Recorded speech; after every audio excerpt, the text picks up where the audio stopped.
Hello students, welcome back to my channel. तो ये हमारा पार्ट 2 है of chapter the fundamental unit of life class 9th science का। ठीक है, तो मैंने एक सीरीज स्टार्ट की है जिसमें मैं एनसीईआरटी को लाइन बाय लाइन एक्सप्लेन करने वाली हूँ हिंदी में। तो ये हमारा पार्ट 2 है। अगर आपने पार्ट फर्स्ट नहीं देखा है तो सबसे पहले जाके आप पार्ट फर्स्ट देखिए, क्योंकि पार्ट फर्स्ट में हमने सारा इंट्रोडक्शन के बारे में पढ़ा है सेल का, कि सबसे पहले सेल कैसे डिस्कवर हुआ, किसने सेल की डिस्कवरी करी, कौन से ईयर में सेल डिस्कवर हुआ था, और फिर लिविंग सेल किसने डिस्कवर किया, और हमने सेल थ्योरी के बारे में पढ़ा था। ऐसे बहुत सारी चीज़ों के बारे में हमने डिस्कस किया था। ठीक है, तो आज के वीडियो में हम आगे पढ़ने वाले हैं 5.2 टॉपिक को। 5.1 हमारा पार्ट फर्स्ट में हो चुका है, तो उसकी लिंक अगर आपको चाहिए तो आप डिस्क्रिप्शन बॉक्स में चेकआउट कर सकते हैं। ठीक है, तो चलिए हम स्टार्ट करते हैं 5.2 टॉपिक से, that is what is a cell made up of. तो ये क्या बोल रहा है कि सेल किससे मिलके बना है। What is the structural organisation of cell, कौन कौन से ऐसे स्ट्रक्चर्स है जो सब एक साथ मिलके ऑर्गेनाइज होके एक सेल बना रहे हैं। तो उन सभी स्ट्रक्चर के बारे में हम पढ़ने वाले हैं इस पूरे चैप्टर में। ठीक है, now we saw above that the cell has special components called organelles. हमने जैसा कि पढ़ा था कि सेल के पास कुछ स्पेशल कंपोनेंट्स होते हैं जिन्हें ऑर्गेनेल्स कहा जाता है, यानी कि सेल ऑर्गेनेल्स के नाम से इसको हम जानते हैं। ठीक है, how is the cell organise, तो ये सेल किस तरह से ऑर्गेनाइज होता है तो उसके बारे में हम पढ़ेंगे। If we study a cell under a microscope we would come across the 3 features. अब अगर हम किसी भी सेल को माइक्रोस्कोप में देखें तो हमें मेन 3 फीचर्स उसके दिखाई देते हैं। वो कौन कौन से, तो देखिए, first is plasma membrane, second is nucleus and cytoplasm. तो ये 3 मेन फीचर्स हमें दिखाई देंगे जब हम किसी भी सेल को माइक्रोस्कोप के अंदर देखेंगे। ठीक है, तो अगर आपको यहाँ पे क्वेश्चन आता है कि कौन कौन से 3 फीचर्स हमें दिखाई देते हैं जब किसी भी सेल को हम माइक्रोस्कोप में देखते हैं, तो आपको ये 3 के नाम लिखना है। ठीक है, all activities inside the cell and the interaction of cell with its environment are possible due to these features. अब ये जितनी भी एक्टिविटी सेल के अंदर हो रही है, सेल का इंटरेक्शन उसके एनवायरनमेंट के साथ जो हो रहा है, वो इन सभी फीचर्स की मदद से ही हो पा रहा है। अब वो कैसे हो रहा है वो अब आगे हम चैप्टर में पढ़ने वाले हैं। ठीक है, तो चलिए हम सबसे पहले टॉपिक से पढ़ते हैं, that is first main feature, यानी कि मेन हम कंपोनेंट की बात करें तो वो होता है प्लाज्मा मेम्ब्रेन। प्लाज्मा मेम्ब्रेन को ही सेल मेम्ब्रेन के नाम से भी जाना जाता है। ठीक है, मैं आपको इस वीडियो में कौन कौन से क्वेश्चंस, किस पैराग्राफ से क्या क्या क्वेश्चंस बन सकते हैं वो भी बताऊंगी, साथ ही इन टेक्स्ट क्वेश्चन के भी आंसर मैं आपको बताने वाली हूँ। ठीक है, तो अब ये जो पैराग्राफ है हमारा, वहाँ से एक क्वेश्चन बन सकता है, that is what is a plasma membrane. Plasma membrane क्या होती है और उसका फंक्शन क्या होता है। या फिर इससे एक और क्वेश्चन ये बन सकता है कि प्लाज्मा मेम्ब्रेन को सिलेक्टिवली परमिएबल मेम्ब्रेन क्यों बोला जाता है। ये बहुत इंपॉर्टेंट क्वेश्चन है। ठीक है, प्लाज्मा मेम्ब्रेन से तो चलिए हम जानते हैं कि प्लाज्मा मेम्ब्रेन होती क्या है। This is the outermost covering of the cell, यानी कि जो सबसे बाहर की जो कवरिंग होती है सेल की, उसे क्या बोला जाता है, प्लाज्मा मेम्ब्रेन। और अगर हम एनिमल सेल की बात करें तो एनिमल सेल में जो आउटर मोस्ट कवरिंग होती है, जैसे कि मान लो ये हमारा एक सेल है, तो इसकी जो आउटर मोस्ट कवरिंग है इसी को क्या बोलते हैं, सेल मेम्ब्रेन बोलते हैं। क्या बोलते हैं, सेल मेम्ब्रेन या फिर प्लाज्मा मेम्ब्रेन बोलते हैं। ठीक है, प्लाज्मा मेम्ब्रेन। ठीक है, फिर इसके अंदर ही अलग अलग कंपोनेंट्स होते हैं, जैसे कि हमने 3 मेन कंपोनेंट्स की बात की थी, तो दूसरा कंपोनेंट क्या था, न्यूक्लियस। तो यहाँ पे हमें इस तरह से न्यूक्लियस देखने को मिलता है, साथ ही यहाँ पे कुछ फ्लूइड लाइक सब्सटेंस दिखाई देता है जिसे हम साइटोप्लाज्म बोलते हैं, जो पूरे मतलब जिसके अंदर सारे सेल ऑर्गेनेल्स हमें मिलते हैं। ठीक है, तो ये हमारा फ्लूइड फील्ड होता है जिसे साइटोप्लाज्म बोला जाता है। तो अभी हम सेल मेम्ब्रेन की बात कर रहे हैं। ठीक है, तो ये आउटर मोस्ट कवरिंग होती है किसी भी सेल की। ठीक है, इसके बाद ये क्या करती है, it separates the contents of the cell from its external environment. जैसे कि ये हमारा एक्सटर्नल इन्वायरमेंट है, तो ये प्लाज्मा मेम्ब्रेन क्या करती है, सेल के जितने भी कंपोनेंट्स हैं उसको इन्वायरमेंट से सेपरेट करने का काम करती है। ठीक है, कि कोई भी चीज़ इसके अंदर मतलब अगर जो सेल के अंदर आने वाली चीज़ें हैं वही आएगी, और जो सेल के अंदर जितनी भी वेस्ट मटेरियल है वो इससे बाहर चला जाएगा। ठीक है, the plasma membrane allows a permit the entry और exit of some materials in and out of the cell. जैसा कि मैंने अभी आपको बताया कि प्लाज्मा मेम्ब्रेन उन्हीं चीज़ों को अलाउ करती है जो काम की है सेल के लिए, और जो वेस्ट मटेरियल है उसको सेल के बाहर कर देती है, यानी कि in and out of the cell कुछ भी अगर मटेरियल है वो प्लाज्मा मेम्ब्रेन के थ्रू ही पॉसिबल हो पाता है, ठीक है। It also prevent movement of some other material, और दूसरे मटेरियल जो काम की नहीं है सेल के लिए उसको नहीं आने देती है सेल के अंदर, ठीक है। तो the cell membrane therefore is called selectively permeable membrane. इसी कारण से सेल मेम्ब्रेन को सिलेक्टिवली परमिएबल मेम्ब्रेन बोलते हैं, क्योंकि कुछ सिलेक्टिव चीज़ों को ही अपने अंदर आने देती है, ठीक है, सेल के अंदर आने देती है, ठीक है, एक तरह से बैरियर की तरह एक्ट करती है वो, ठीक है, फॉरेन मटेरियल के लिए। तो ये परमिएबल होती है, ठीक है। क्योंकि परमिएबल क्यों बोला, क्योंकि इसके थ्रू ही मटेरियल्स का इन एंड आउट पॉसिबल हो पाता है, ठीक है। तो ये हमने बात कर ली कि उसे प्लाज्मा मेम्ब्रेन को सिलेक्टिवली मेम्ब्रेन क्यों बोला जाता है। तो ये आई होप आपको ये पूरा पैराग्राफ क्लियर हो गया होगा। ये सारे पॉइंट्स आप आपकी एनसीईआरटी में मार्क कर सकते हैं, हाईलाइट कर सकते हैं, ताकि क्वेश्चन भी यहाँ पे जो मैंने यहाँ पे लिख रखा है वो भी आप यहाँ पे नोट डाउन कर लीजिएगा, ताकि आप जब रिविजन करें तो आपको आसानी हो पढ़ने में, ठीक है। How does the movement of substances takes place into the cell. अब ये जो मूवमेंट है सेल मतलब सब्सटेंसेस का सेल के अंदर, तो वो किस तरह से पॉसिबल हो पाता है, ठीक है। How do substances move out of the cell, यानी कि सेल के अंदर किस तरह से सब्सटेंसेस आते हैं और सेल के बाहर किस तरह से सब्सटेंसेस जा पाते हैं, तो उसके बारे में हम जानेंगे। तो वो एक प्रोसेस होती है जिसको बोलते हैं डिफ्यूजन। तो डिफ्यूजन एक ऐसी प्रोसेस होती है जिसके थ्रू जो सब्सटेंसेस है उसका मूवमेंट हो पाता है सेल के अंदर, ठीक है। अब जैसे कि some substances like carbon dioxide और oxygen can move across the cell membrane by the process of diffusion. तो कार्बन डाइऑक्साइड, ऑक्सीजन, ये सभी सेल के अंदर कैसे जा पाती है, डिफ्यूजन की मदद से जा पाती है। अब डिफ्यूजन क्या होता है वो भी हम पढ़ेंगे। We have studied the process of diffusion in earlier chapters. Earlier chapters में भी हमने डिफ्यूजन के बारे में पढ़ा है, और ये एक बहुत ही इंपॉर्टेंट प्रोसेस होती है। अब इसमें डिफ्यूजन की प्रोसेस क्या होती है, डिफ्यूजन होता क्या है, तो we saw that there is a spontaneous movement of substances from the region of higher concentration to the region where its concentration is low. यानी कि एक ऐसी प्रोसेस होती है जिसमें सब्सटेंसेस का मूवमेंट हायर कंसंट्रेशन से लोअर कंसंट्रेशन की तरफ होता है, ठीक है, due to difference in their concentration. अब स्पॉन्टेनियस मूवमेंट से आप क्या समझते हैं, ये एक ऐसा मूवमेंट होता है जो नेचुरली होता है बिना किसी प्लानिंग के, यानी कि एकदम जो मूवमेंट हो जाता है जब भी यहाँ पे डिफरेंस होता है कंसंट्रेशन का। तो अगर कोई भी सब्सटेंस हायर कंसंट्रेशन में है वो लोअर कंसंट्रेशन की तरफ जाने की कोशिश करेगा। देखो मैं आपको इसको एक एग्जांपल की मदद से समझाती हूँ। जैसे कि अभी ये इसके नेक्स्ट पैराग्राफ में एग्जांपल दे रखा है, पर यहाँ पे मैं सिंपल एक बार बता देती हूँ। जैसे कि मान लो ये सेल है, ठीक है, यहाँ पे हमारी कार्बन डाइऑक्साइड है। कार्बन डाइऑक्साइड का कंसंट्रेशन बाहर के एनवायरनमेंट में ज़्यादा है। ये वाला एरो जब भी आपको दिखाई दे ऊपर की तरफ, इसका मतलब होता है हाई, ठीक है। और अगर आपको ये वाला नीचे की तरफ डाउनवर्ड एरो दिख रहा है, इसका मतलब लो, ठीक है। तो अगर बाहर कंसंट्रेशन कार्बन डाइऑक्साइड का ज़्यादा है और सेल के अंदर कंसंट्रेशन कम है, तो वो क्या होगा, कार्बन डाइऑक्साइड का मूवमेंट होगा from higher concentration to lower concentration, यानी कि इन्वायरमेंट में जितनी भी कार्बन डाइऑक्साइड है वो जाने की कोशिश करेगी सेल के अंदर, क्योंकि वहाँ पे उसका कंसंट्रेशन कम है। तो ये जो मूवमेंट पॉसिबल हो पा रहा है from higher concentration to lower concentration, इसी प्रोसेस को बोला जाता है डिफ्यूजन। आई होप आपको डिफ्यूजन क्या होता है वो क्लियर हुआ होगा। अब ये जो पूरा आगे पैराग्राफ है जिसे मैंने येलो हाईलाइटर से हाईलाइट किया है, ये एग्जाम्पल ही दे रखा है कि किस तरह से कार्बन डाइऑक्साइड और ऑक्सीजन का एक्सचेंज हो पाता है ना, एनवायरनमेंट और सेल के बीच में, ठीक है। तो यहाँ पे अब हम पढ़ते हैं something similar to this happens in the cell when, for example, some substances like carbon dioxide, which is a cellular waste and requires to be excreted out of the cell, ठीक है। तो जैसा कि हमें पता है कि कार्बन डाइऑक्साइड जो है सेल्यूलर वेस्ट कहलाता है। जैसे कि हम इनहेलेशन और एक्सहेलेशन से अगर हम समझे तो हम ऑक्सीजन को इनहेल करते हैं, और जितनी भी ऑक्सीजन है वो हमारा जो एल्वियोलाई है लंग्स में वो एब्जॉर्ब कर लेते हैं, और जो हमारी बॉडी में जितना भी कार्बन डाइऑक्साइड है वो हमारे लिए वेस्ट है, सेल्यूलर वेस्ट है। तो वो कार्बन डाइऑक्साइड को हम क्या कर देते हैं, एक्सहेल कर देते हैं, हमारी बॉडी से बाहर निकाल देते हैं।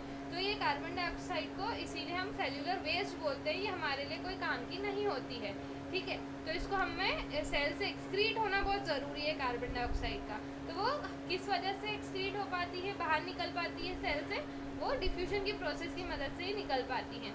ठीक है। तो कार्बन डाइऑक्साइड जो है accumulates in high concentration inside the cell. तो सेल के अंदर कार्बन डाइऑक्साइड का कंसंट्रेशन ज़्यादा होता है। In the cells external environment the concentration of carbon dioxide is low as compare to that inside the cell. ठीक है, जैसा कि देखो आप देख सकते हैं कि यहाँ पे कार्बन डाइऑक्साइड, यहाँ पे ये सेल है, ये जो ग्रे कलर से मैंने आपको बताया ये एक सेल है। ठीक है, इसके अंदर कार्बन डाइऑक्साइड का कंसंट्रेशन क्या है, ज़्यादा है as compare to external environment. ये जो सेल के बाहर है आप देख सकते हैं, ये एक्सटर्नल इन्वायरमेंट है। तो यहाँ पे कंसंट्रेशन कम है कार्बन डाइऑक्साइड का, तो यहाँ पे हायर कंसंट्रेशन से लोअर कंसंट्रेशन की तरफ जाएगी कार्बन डाइऑक्साइड। ठीक है, तो एज अ वेस्ट हमारा सेल के अंदर से निकल जाता है, और यही कार्बन डाइऑक्साइड जो सेल के बाहर आती है वही हम एक्सहेलेशन के थ्रू हमारी बॉडी से रिमूव कर देते हैं। ठीक है, तो इस तरह से मूवमेंट होता है कार्बन डाइऑक्साइड का from higher concentration to lower concentration. ठीक है, क्योंकि सेल के अंदर कंसंट्रेशन क्या है, ज़्यादा है as compare to external environment. Okay, now as soon as there is अ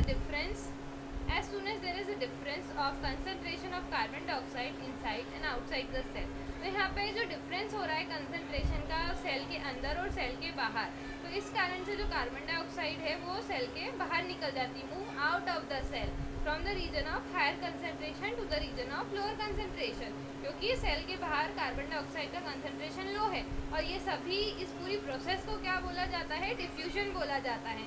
ठीक है, similarly oxygen enters the cell. अब हमने कार्बन डाइऑक्साइड के बारे में तो पढ़ लिया कि किस तरह से डिफ्यूजन हो पाता है कार्बन डाइऑक्साइड में, मतलब कार्बन डाइऑक्साइड किस तरह से डिफ्यूज होती है। ठीक है, अब इसमें हम पढ़ेंगे ऑक्सीजन का example.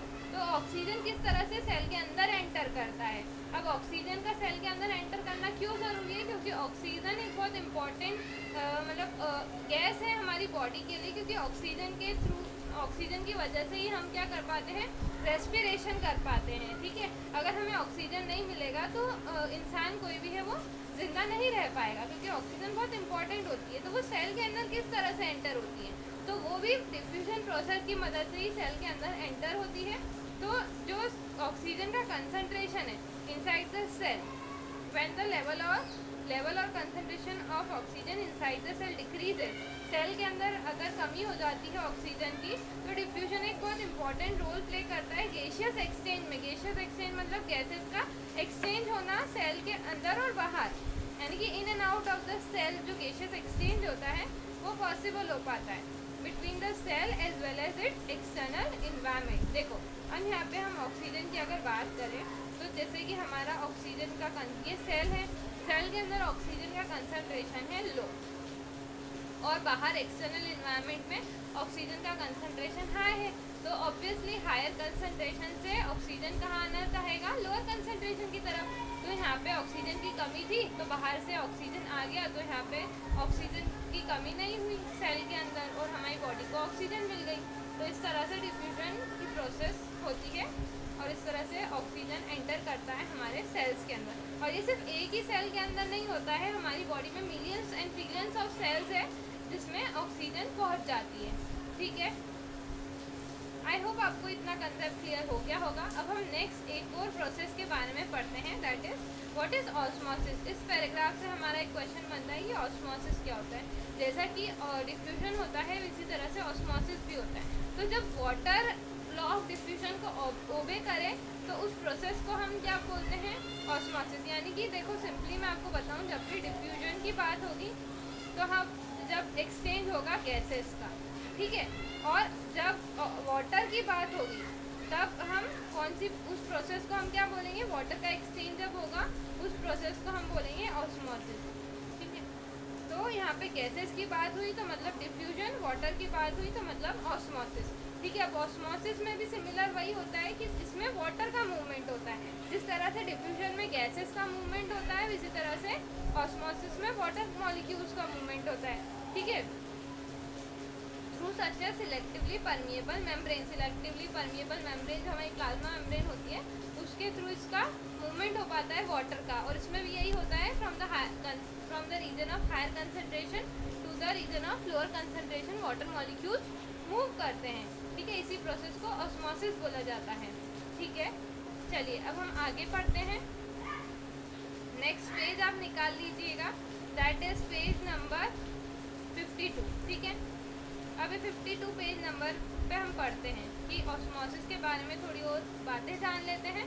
The movement of water across the plasma membrane is also affected by the amount of substances dissolved in water. अब ये जो वाटर का मूवमेंट होता है थ्रू प्लाज्मा मेम्ब्रेन, वो मतलब अफेक्ट होता है कि किस तरह का सब्सटेंस वाटर के अंदर डिजॉल्व है। ठीक है, यानी कि जो सब्सटेंस हम वाटर के अंदर डिजॉल्व करते हैं उससे हम सॉल्यूट बोलते हैं। देखो इसको मैं आपको समझाती हूँ। जैसे कि हमने एक बीकर लिया, बीकर के अंदर हमने क्या फिल कर दिया, वाटर फिल कर दिया। ठीक है, अब हमने एक मान लो 2 टेबलस्पून हमने इसमें क्या ली, सॉल्ट ऐड कर दिया। हमने इसके अंदर क्या ऐड कर दिया, सॉल्ट। ये जो ब्लैक कलर का है वो है सॉल्ट और इसमें हमने क्या वाटर फिल कर रखा है। तो ये वाटर क्या होता है, वाटर को हम क्या बोलते हैं, वाटर होता है सॉल्वेंट। ठीक है, ये आप केमिस्ट्री में पढ़ेंगे, बाकी मैं आपको समझा देती हूँ अभी। सॉल्ट क्या होता है, सॉल्यूट। और जब सॉल्वेंट और सॉल्यूट दोनों मिल जाते हैं तो वो क्या बनाते हैं, सॉल्यूशन बनाते हैं।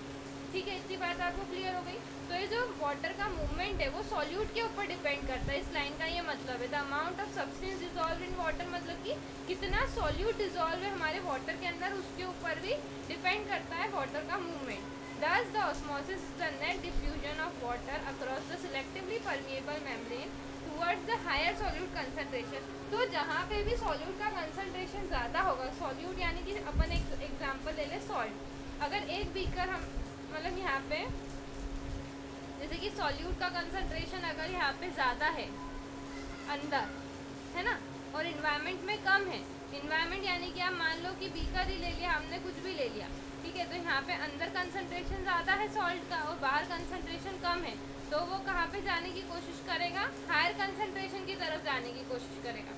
ठीक है, यानी कि water net diffusion of water across the selectively permeable membrane towards higher solute concentration. तो वाटर कहाँ जाएगा, जैसे कि यहाँ पे जो बाहर वाटर है वो जाने की कोशिश करेगा जहाँ पे हायर कंसंट्रेशन है सॉल्यूट का। आई होप आपको इतनी चीज़ें क्लियर हो गई होगी कि जहाँ पे सॉल्यूट ज़्यादा होगा वहाँ पे वाटर जाने की कोशिश करेगा। ठीक है, हायर कंसंट्रेशन की तरफ। नाउ अब हम नेक्स्ट पैराग्राफ पढ़ते हैं, बहुत इंपॉर्टेंट हमारा आने वाला है पॉइंट। ठीक है, तो आप ध्यान से सुनिएगा। What will happen if we put a animal cell or plant cell into the solution of sugar और सॉल्ट इन वाटर। अब अगर क्या हो कि अगर हमने एक प्लांट सेल लिया और या फिर एनिमल सेल लिया और हमने उसे एक सॉल्यूशन में डाल दिया, जिस तरह का सॉल्यूशन हमने ऊपर बनाया था सॉल्ट एंड वाटर का। ठीक है, या फिर हम वाटर एंड शुगर का भी ले सकते हैं, आप दोनों में से कोई सा भी ले सकते हैं। तो इस तरह से हमने एक बीकर में वाटर और सॉल्ट का मान लो हमने प्रिपेयर किया सॉल्यूशन।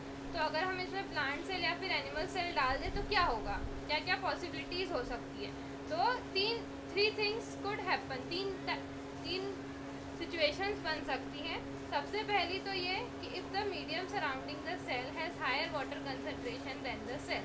अगर जो मीडियम है, जैसे कि मान लो ये हमने सेल लिया, यहाँ पे हमने कौन सा सेल लिया है आप इसको देख के बता सकते हैं।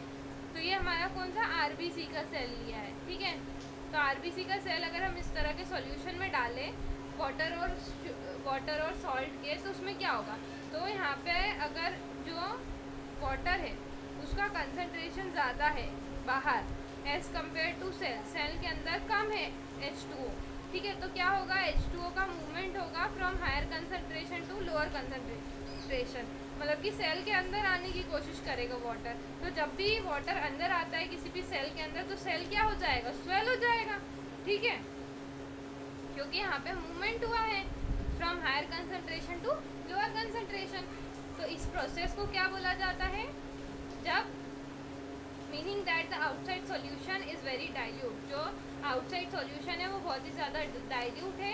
The cell will gain water by osmosis, तो ऑस्मोसिस के थ्रू क्या होगा, सेल वाटर गेन कर लेगा और इस प्रोसेस को और इस तरह के सॉल्यूशन को बोलते हैं हाइपोटोनिक सॉल्यूशन। क्या बोलते हैं, हाइपोटोनिक सॉल्यूशन। 3 तरह के सॉल्यूशन होते हैं, एक हाइपोटोनिक सॉल्यूशन होता है, एक आइसोटोनिक सॉल्यूशन होता है और एक हाइपरटोनिक सॉल्यूशन होता है। ठीक है, तो हाइपोटोनिक सॉल्यूशन में आउटसाइड यानी कि जो सराउंडिंग है उसमें हायर कंसंट्रेशन होता है वाटर का as compare to inside the cell. तो यहाँ पे हायर कंसंट्रेशन से लोअर कंसंट्रेशन की तरफ वाटर का मूवमेंट होता है, तो सेल स्वेल अप हो जाता है, ऑस्मोसिस के थ्रू वाटर गेन कर लेता है सेल ठीक है, इस प्रोसेस को बोलते हैं हाइपोटोनिक सॉल्यूशन। ठीक है, बहुत इंपॉर्टेंट है ये वाला जो मैं कंसेप्ट पढ़ा रही हूँ आपको, हाइपोटोनिक, आइसोटोनिक और हाइपरटोनिक का, ये यूजुअली एग्जाम में पूछा जाता है। ठीक है, what molecules are free to pass across the cell membrane in both direction but more water will come into the cell than it will leave. यानी कि मूवमेंट जो है वाटर का दोनों तरफ होता है, यानी कि सेल के बाहर भी होता है और बाहर से अंदर की तरफ भी होता है, बट यहाँ पे बाहर क्योंकि कंसंट्रेशन ज़्यादा है तो ज़्यादा अमाउंट में सेल के अंदर आता है पानी और बहुत कम अमाउंट में सेल से बाहर जाता है। ठीक है, यहाँ पे लिखा है the net overall result is that the water enters the cell. तो लास्ट में वाटर एंटर हो जाता है सेल के अंदर और जो सेल है वो क्या हो जाता है, स्वेलअप हो जाता है। तो जब भी हाइपोटोनिक की बात होती है, हाइपोटोनिक सॉल्यूशन में आपसे पूछे कि सेल की क्या कंडीशन रहती है, तो आपको क्या याद करना है कि सेल विल स्वेल अप। ये आपको एज इट इज़ की लाइन याद होनी चाहिए। ठीक है, कोई भी किसी तरह से भी आपको घुमा के क्वेश्चन पूछा जा सकता है एग्जाम में। If the medium has exactly the same water concentration as the cell, अगर मीडियम का कंसनट्रेशन एग्जैक्टली सेम है जितना कि सेल के अंदर कंसनट्रेशन है, ठीक है, तो उस कंडीशन में क्या होगा कि वाटर का नेट मूवमेंट नहीं होगा, यानी कि no net movement of water across the cell. क्यों? क्योंकि बाहर जितना कंसनट्रेशन है, मान लो यहाँ पे 50% वाटर है और सेल के अंदर भी 50% वाटर है, तो दोनों क्योंकि यहाँ पे इक्वल है, बाहर कंसनट्रेशन और सेल के अंदर कंसनट्रेशन, तो यहाँ पे कोई भी वाटर का मूवमेंट नहीं होगा। ठीक है, तो इस कंडीशन में क्या होगा, सेल जो है जिस साइज़ का था उसी साइज़ का रहेगा। तो इस तरह के सॉल्यूशन को हम क्या बोलते हैं, आइसोटोनिक सॉल्यूशन बोलते हैं। ठीक है, नेक्स्ट पैराग्राफ अब हम पढ़ते हैं। Water crosses the cell membrane in both direction. वही वाली लाइन वापस लिखी है कि वाटर जो है सेल मेम्ब्रेन के थ्रू दोनों डायरेक्शन में जाना चाहेगा, बाहर भी जाने की कोशिश करता है और थोड़ा पानी अंदर सेल के अंदर भी आता है। But the amount going in is the same as the amount going out. But isotonic के केस में जितना अमाउंट वाटर मतलब सेल के अंदर आ रहा है वाटर का, उतना ही वाटर सेल के बाहर जा रहा है। तो the cell will stay the same size का रहेगा सेल। ठीक है, क्योंकि नो ओवरऑल मूवमेंट हो रहा है वाटर का, क्योंकि कैंसिल हो रहा है कि जितना बाहर गया उतना ही अंदर आ गया, तो यहाँ पे नो मूवमेंट हो रहा है, नो नेट ओवरऑल मूवमेंट हो रहा है। ठीक है, तो यहाँ पे अगर आपसे पूछे कि आइसोटोनिक सॉल्यूशन में अगर सेल को डालते तो सेल की क्या कंडीशन रहेगी, तो cell will remain the same size लिखना है आपको। ठीक है, यहाँ पे आप देख सकते हैं, मैंने आपको यहाँ पे डायग्राम की मदद से भी आपको एक्सप्लेन करने की कोशिश की है। ये इस तरह का डायग्राम आप एनसीईआरटी में बना सकते हैं, हाइपोटोनिक, आइसोटोनिक और हाइपरटोनिक। अब हम पढ़ते हैं नेक्स्ट हाइपरटोनिक की कंडीशन। तो if the medium has lower concentration of water then the cell. हम यहाँ पे जो मीडियम है, यानी कि जो यहाँ पे वाटर है उसमें कंसनट्रेशन कम है और सेल के अंदर कंसनट्रेशन ज़्यादा है, तो इस कंडीशन में क्या होगा कि सेल के बाहर जाने की कोशिश करेगा वाटर। ठीक है, वाटर का यहाँ पे क्योंकि कंसंट्रेशन सेल के अंदर ज़्यादा है तो हायर कंसंट्रेशन से लोअर कंसंट्रेशन की तरफ वाटर मूव करेगा। तो इस कंडीशन में बाहर पानी ज़्यादा जाएगा सेल के, तो सेल क्या हो जाएगा, सेल विल श्रिंक, यानी कि सेल एकदम सिकुड़ जाएगा। ठीक है,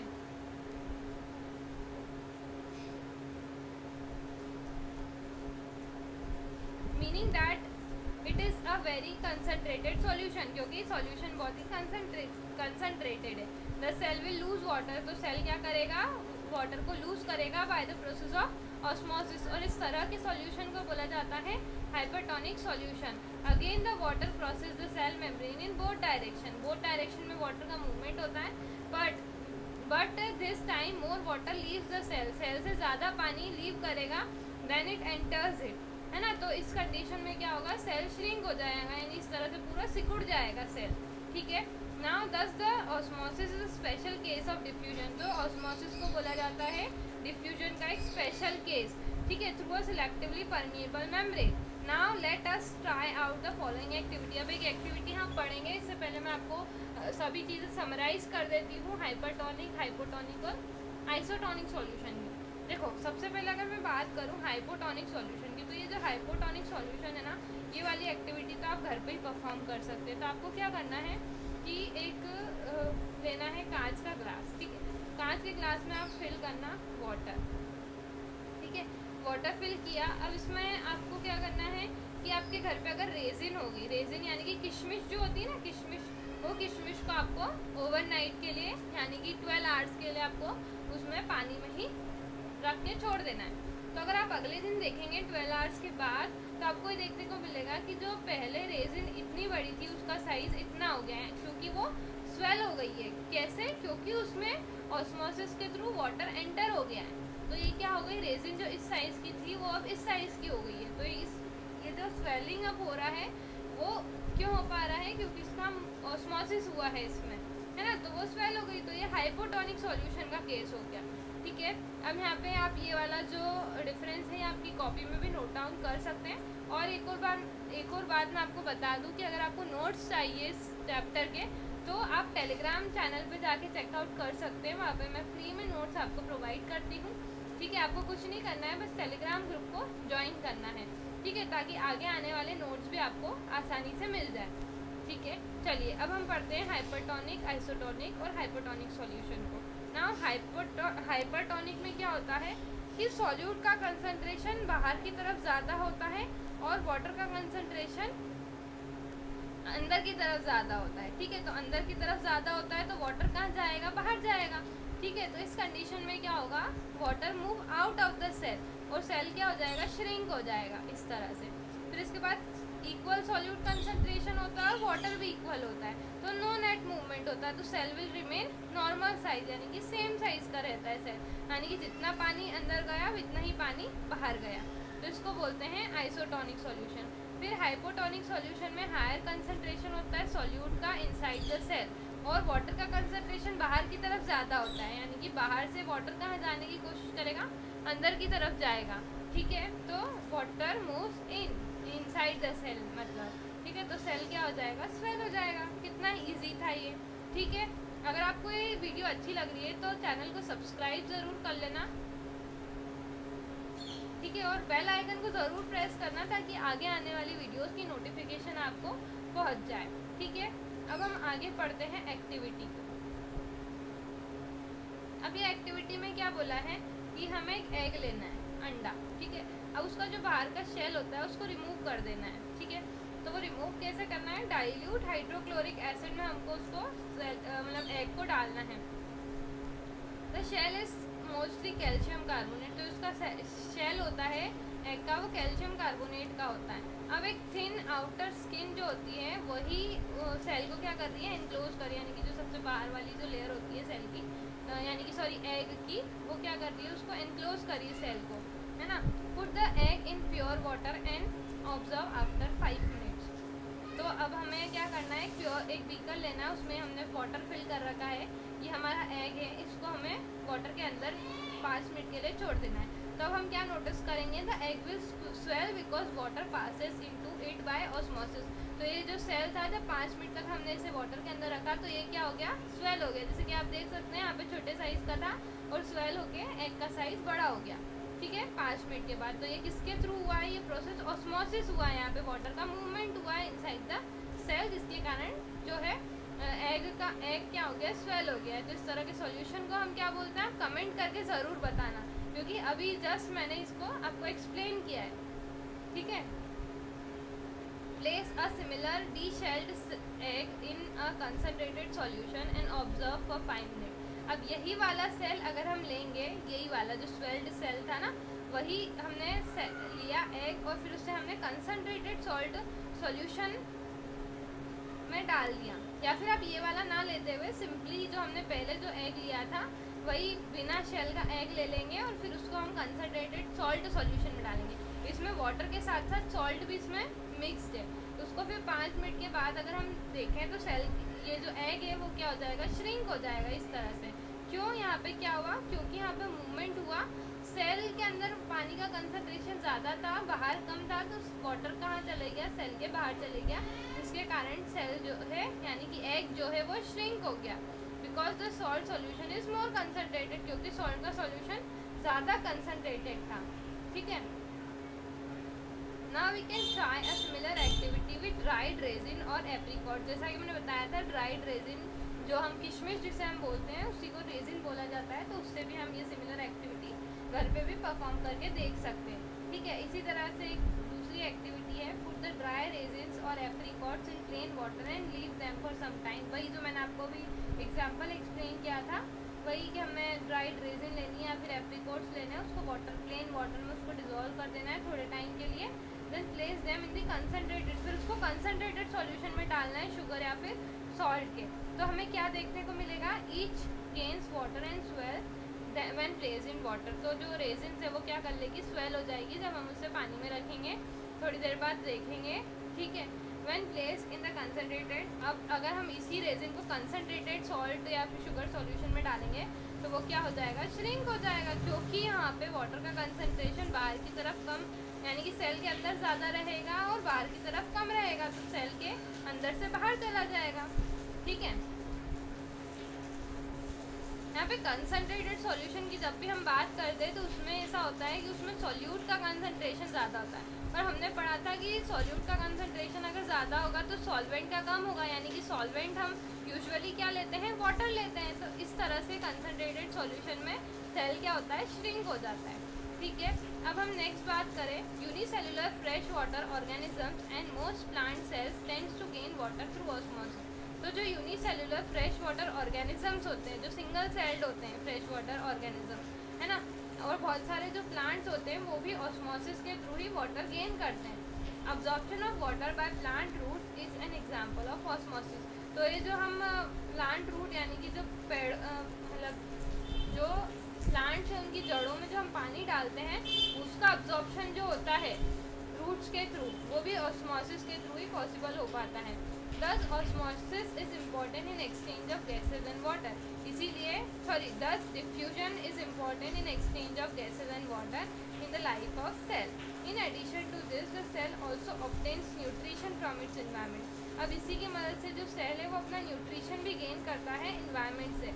Different molecules move in and out of the cell through a type of transport requiring use of energy. अब ये जो सेल के अंदर और बाहर जो चीज़ें जा रही है वो सभी एक ट्रांसपोर्ट सिस्टम होता है हमारे मतलब बॉडी के अंदर सेल्स के थ्रू, जिसके थ्रू मतलब एक्सचेंज हो पाता है सेल के अंदर वो बाहर सब्सटेंसेस का, तो उसके लिए एनर्जी भी लगती है, ठीक है, ट्रांसपोर्टेशन में। The plasma membrane is flexible and it is made up of organic molecule. अब प्लाज्मा मेम्ब्रेन जो मैंने आपको बताया था फर्स्ट पैराग्राफ में, उसी में आपको एक ये वाले पॉइंट्स भी ऐड करने हैं। अगर आपको प्लाज्मा मेम्ब्रेन से डिटेल क्वेश्चन आता है तो आपको ये वाले पॉइंट्स भी ऐड करने हैं कि प्लाज्मा मेम्ब्रेन जो है फ्लेक्सिबल होती है और वो ऑर्गेनिक मॉलिक्यूल से मिलके बनी होती है। कौन कौन से मॉलिक्यूल से मिलके प्लाज्मा मेम्ब्रेन बनती है? First is lipids and second is proteins. Lipids and protein का स्ट्रक्चर रहता है प्लाज्मा मेम्ब्रेन जिससे मिलके बनी होती है, ठीक है। However we observe the structure of plasma membrane only through electron microscope. Electron microscope की मदद से ही हम प्लाज्मा मेम्ब्रेन का स्ट्रक्चर देख सकते हैं। The flexibility of cell membrane also enables the cell to engulf the food, यानी कि जो सेल ये जो फ्लेक्सिबल होती है सेल मेम्ब्रेन, इसी की मदद से सेल जो है फूड को एनगल्फ कर पाता है और जो दूसरे मटेरियल्स होते हैं एक्सटर्नल इन्वायरमेंट के उसको एनगल्फ कर पाता है। तो जो एनगल्फमेंट की प्रोसेस होती है इसी को क्या बोलते हैं? एंडोसाइटोसिस। और ये एंडोसाइटोसिस मेनली यूनिसेलुलर ऑर्गेनिजम्स में देखी जाती है। जैसे कि एग्जांपल देखें अमीबा। अमीबा क्या है? यूनिसेलुलर ऑर्गेनिज्म है जो कि एंडोसाइटोसिस के थ्रू ही अपना फूड ले पाता है। जैसे कि मान लो ये हमारा अमीबा है, रुकना, जैसे कि हम यहाँ पे ले लेते हैं ब्लैक कलर, ये हमारा अमीबा है, ठीक है। अमीबा के यहाँ पे है फूड मॉलिक्यूल, यानी कि कुछ फूड पार्टिकल है। तो अमीबा क्या करेगा? जैसे कि ये फूड पार्टिकल है ना, तो यहाँ पे इस तरह का कुछ स्ट्रक्चर बन जाता है, ठीक है। तो ये इस तरह से यहाँ पे इसको पूरा इनक्लोज कर लेता है फूड पार्टिकल को, और नेक्स्ट इसको पूरा अंदर अपने अंदर फूड पार्टिकल को ले लेता है। तो ये जो एनगल्फमेंट का प्रोसेस हो रहा है ये पूरा अंदर की तरफ चला जाता है। तो जो एनगल्फमेंट का प्रोसेस हो रहा है ये क्या है? फूड पार्टिकल है, ठीक है। और ये क्या है? अमीबा, ठीक है। तो ये अमीबा एंडोसाइटोसिस के थ्रू अपना न्यूट्रिशन लेता है, ठीक है। आई होप आपको इतनी चीज़ें क्लियर हो गई होगी। अब हम नेक्स्ट पेज पढ़ते हैं, पेज नंबर 53। इसके पहले मैं आपको बता देती हूँ ये कुछ intext question number first 53 page number पे ये गिवन है, ठीक है। How do substances like carbon dioxide and water move in and out of the cell. तो किस तरह से कार्बन डाइऑक्साइड और वाटर का मूवमेंट होता है सेल के अंदर और बाहर। तो आप पेज नंबर 51 निकाल लीजिए, मैं बताती हूँ उसका आंसर। पेज नंबर 51 पे जो पूरा येलो कलर में आपको दिखाई दे रहा है मार्क करा हुआ, यहाँ से लेके यहाँ तक का, ये इंटेक्स क्वेश्चन नंबर फर्स्ट का आंसर है। यहाँ पे आप देख सकते हैं Intex question number first, page number 53, ठीक है। इसके बाद नेक्स्ट क्वेश्चन है, why is the plasma membrane called selectively permeable membrane. वही जो मैंने आपको जब वो पैराग्राफ पढ़ाया था, जब बताया था कि उसे सिलेक्टिवली परमिएबल मेम्ब्रेन क्यों बोलते हैं, ये भी पेज नंबर 51 पे गिवन है। ये जो पिंक कलर से मैंने जो पूरा हाईलाइट करा हुआ है वो है हमारा आंसर कि प्लाज्मा मेम्ब्रेन को, आंसर नंबर 2 इंटेक्स क्वेश्चन, ठीक है। तो ये मार्क कर लेना, इसमें टोटल 4 पॉइंट्स है, 1, 2, 3 एंड 4, ठीक है। यहाँ पे मेम्ब्रेन तक यहाँ पे आपको इसको मार्क करना है। Now next, so the next main feature यानी कि मेन कंपोनेंट जिसे हम बोलते हैं दैट इज सेल वॉल।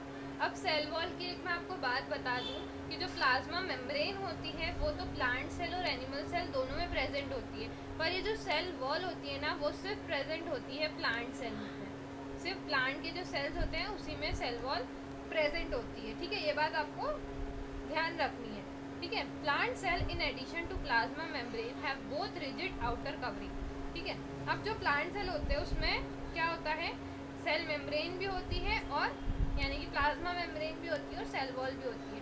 तो जैसे, और ये एक बहुत रिजिड आउटर कवरिंग होती है जिसे हम सेल वॉल बोलते हैं। देखो जैसे कि ये हमारा एक सेल है, ठीक है, तो ये जो अंदर की तरफ जो होती है उसे हम क्या बोलते हैं, सेल मेम्ब्रेन या फिर प्लाज्मा मेम्ब्रेन बोलते हैं, ठीक है।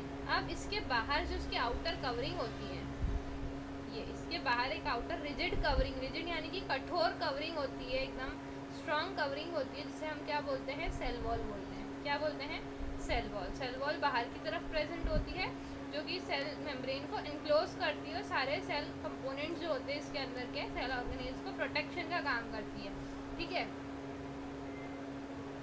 Now the cell wall lies outside the cell membrane. जैसा कि मैंने आपको बताया कि सेल मेम्ब्रेन के बाहर की तरफ सेल वॉल प्रेजेंट होती है। The plant cell wall is mainly composed of cellulose.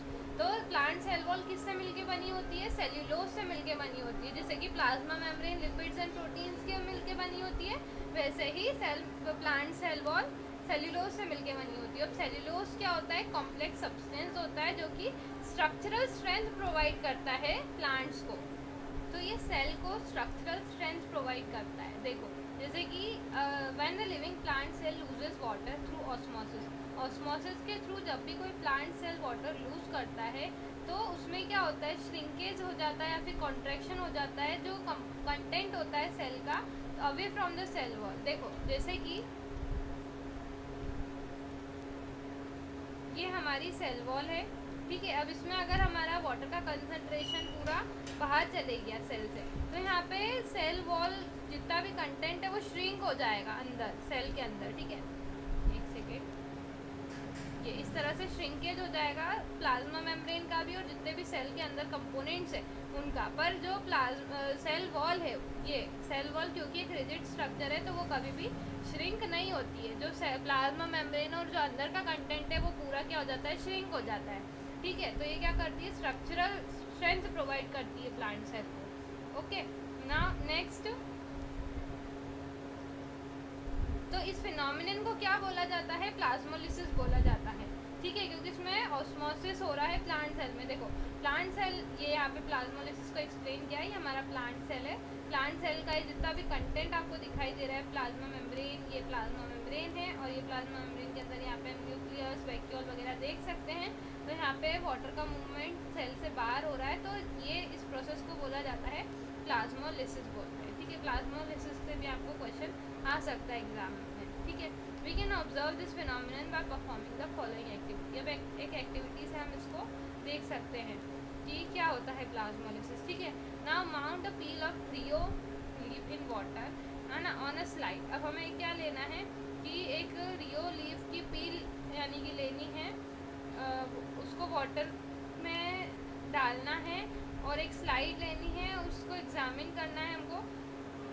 High power microscope में, ठीक है। Note the small green granules, green granules हमें उसमें कुछ दिखाई देंगे जब हम माइक्रोस्कोप में देखेंगे, तो वो ग्रीन ग्रेन्यूल्स जो होते हैं क्लोरोप्लास्ट होते हैं, और क्लोरोप्लास्ट के अंदर ही ग्रीन कलर का सब्सटेंस प्रेजेंट होता है जिसे क्लोरोफिल बोला जाता है। Put a strong solution of sugar और salt on the mounted leaf on the slide. अब स्लाइड के ऊपर आपको क्या करना है, एक स्ट्रॉन्ग शुगर या फिर सॉल्ट का सॉल्यूशन डालना है जिसमें हमने लीफ रखी थी, ठीक है। वेट फॉर अ मिनट, और 1 मिनट के लिए रुकना है, फिर वापस से उसको माइक्रोस्कोप के अंदर देखना है, ठीक है। Now place some rhoeo leaf in boiling water, फिर हमें रियोलीव को कुछ बॉइलिंग वाटर में डाल देना है फ्यू मिनट्स के लिए। तो उससे क्या होगा, जितने भी सेल्स हैं वो मर जाएंगे, क्योंकि बॉइलिंग से क्या होता है, सेल मर जाते हैं, किल हो जाते हैं, ठीक है।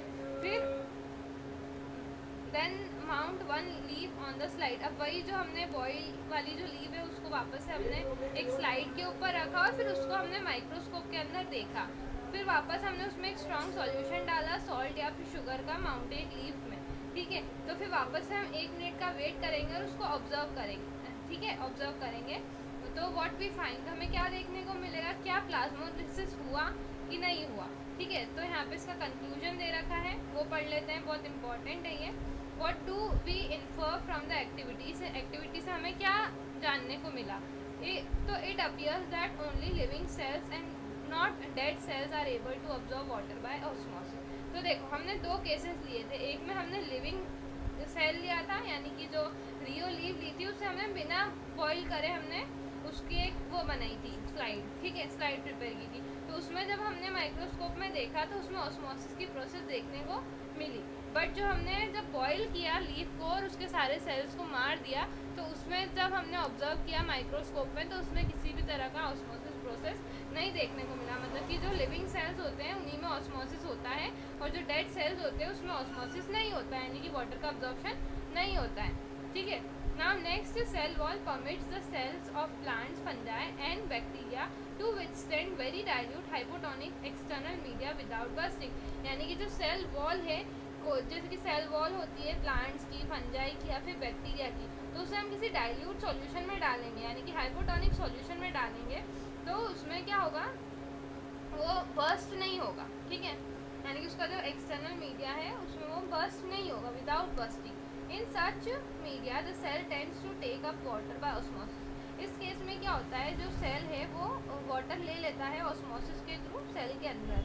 द सेल स्वेल, तो सेल स्वेल हो जाता है, building up pressure against the cell wall. तो सेल वॉल में कुछ प्रेशर मतलब प्रेशर क्रिएट होता है क्योंकि वो सेल जो है वो स्वेल हो रहा है, ठीक है। The wall exerts an equal pressure against the swollen cell. तो जितना प्रेशर सेल लगा रहा है स्वोलन सेल, उतना ही प्रेशर सेल वॉल भी लगाती है, ठीक है। Because of their wall such cells can withstand much greater change in the surrounding media than in animal cell. तो इस कारण से बिकॉज उस सेल वॉल की मदद से उसमें जो है वो विथस्टैंड कर लेता है प्रेशर, है ना, ज़्यादा उसमें मच ग्रेटर चेंजेस देखने को मिलते हैं as compare to surrounding medium than animal cells, ठीक है। आई होप इतना आपको क्लियर हो गया होगा। अब नेक्स्ट टॉपिक है न्यूक्लियस, तो इसे हम नेक्स्ट पार्ट 3 में डिस्कस करने वाले हैं। पार्ट 3 में इसको मैं पूरा एक्सप्लेन करने वाली हूँ। आई होप आपकी आज की वीडियो आपको अच्छी लगी होगी। अगर आप अभी तक इस वीडियो में देख रहे हैं तो आपको ये वीडियो ज़रूर अच्छी लगी होगी, तो प्लीज़ सब्सक्राइब कर दीजिए हमारे चैनल को और ऐसे ही आने वाले वीडियोज़ के लिए बेल आइकन को प्रेस कर दीजिए। Thank you so much.